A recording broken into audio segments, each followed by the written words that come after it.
apparently it's not going to rain today. So that means I'm going to get this car outside, don my work onesie and crack on with some jobs. Right, what am I going to do though?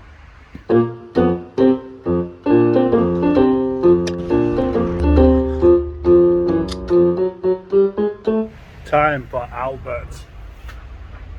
That started raining again. I do feel a bit distracted by the fact it's not parked straight. Might as well deal with that while it's raining a little bit. Much better. I can see the tow bar now as well. Get on and do some investigation now. Although these leaves are distracting me quite a bit. Begone with the pesky tree feathers!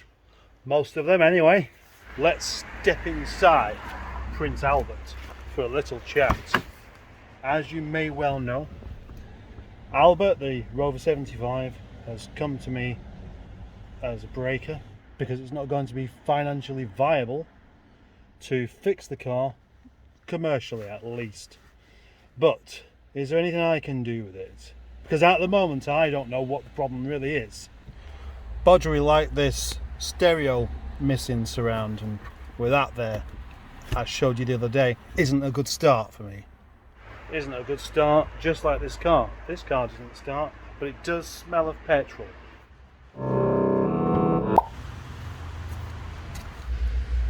Got plenty of petrol in it, but as soon as we open up the bonnet, there are a couple of rather unusual things going on. Fuel holes suitable for unleaded fuel into the expansion tank. Jubilee clips everywhere, not a problem with those, but that is rubbing on the alternator and then exceedingly close to the and then exceedingly close to the manifold. Does that strike you as being a bit strange? Well, further around the back of the engine here, we can see this here. Now that is the fuel line. It's been cut for some reason and then stuck together with more Jubilee clips. Jubilee clips on a coolant hose, fine.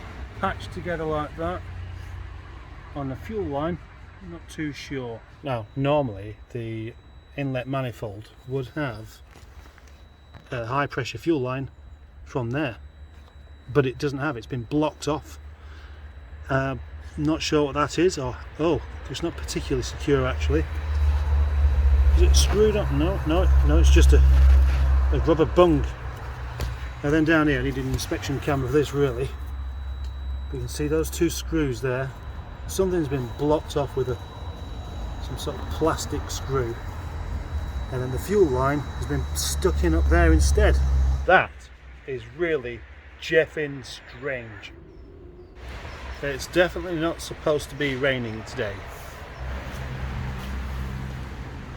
Dare I climb under there? No, it's too wet. Well, I didn't even need to climb under there to actually see fuel leaking out of the fuel tank. Oh. And so the investigation must continue. Under the back seat. Underneath the back seat, it's clear someone's been in here before because there's bits missing. That should be all the way up to here. And they've had a sand castle building competition or something as well. I suspect the fuel pump on this side has been tampered with because look at the rip on that carpet there. There's no need to rip that, you just pull it over the top, but that's what's happened. A bolt missing is always a giveaway as well. It actually smells of fuel in the back of here. Well, that might be the cause of the issue. That shouldn't move at all. That should be clamped on there. And as you can see, there's petrol all around the top of the fuel pump. Ah, have I got it off? Ah. That cup is the wrong size for my face.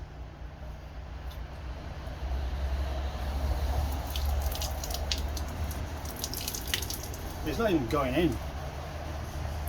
Well, you're not doing it right. I am doing it. No, look, it doesn't. It needs to be a really small cup. Well, yeah, obviously it does, but we haven't got a really small cup. That'll do. That'll do for that particular experiment. And that's what you're supposed to do when you get petrol in your eye, which is what I just did then.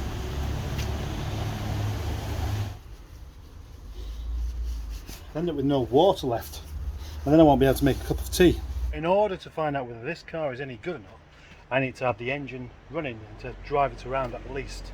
So I've done my own bodged job on here.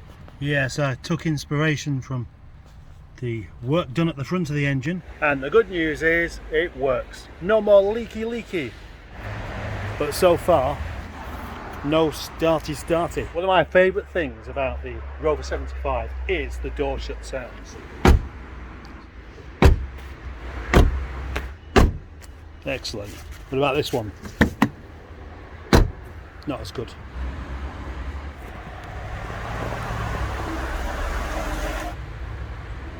Okay, now it's got fuel in it. The fuel pump's working. There's no leaks now, and it's not starting. So tried some of that easy start, and this is what you get. Just listen.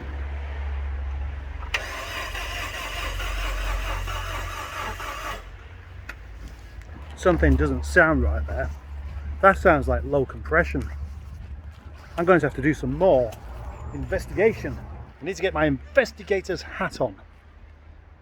I wonder where it is. I'll go and investigate. Taking the plugs out, I'm going to have a look in here, because with that easy start stuff, it should have just started regardless of whether there was any petrol in or whether the fuel pump was working or anything like that. But it didn't. Besides it looking a little bit oily down there, and the plugs are okay. Can't see anything wrong. Hopefully this afternoon sometime I shall have myself a compression test done on Albert and make sure that you know, it's not got leaky valves or something like that.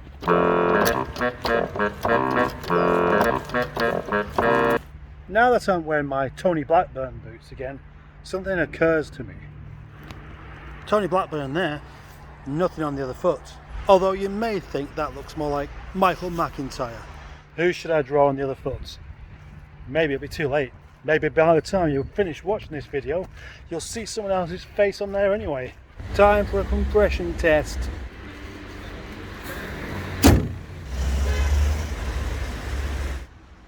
So that's not good news, unfortunately.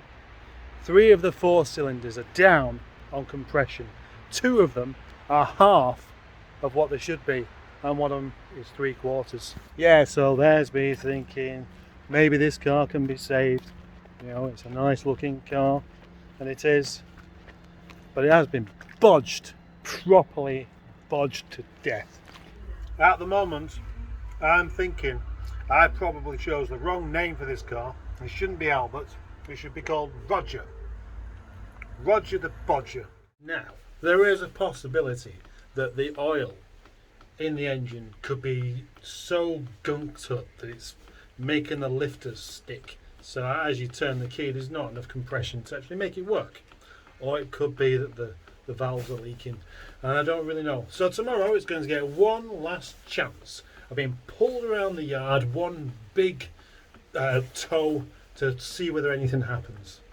And if not, then I'm going to go with exactly what Craig said in the first place, which is it's just not worthwhile fixing for the amount of bodges this car has had. It's a shame, but it happens.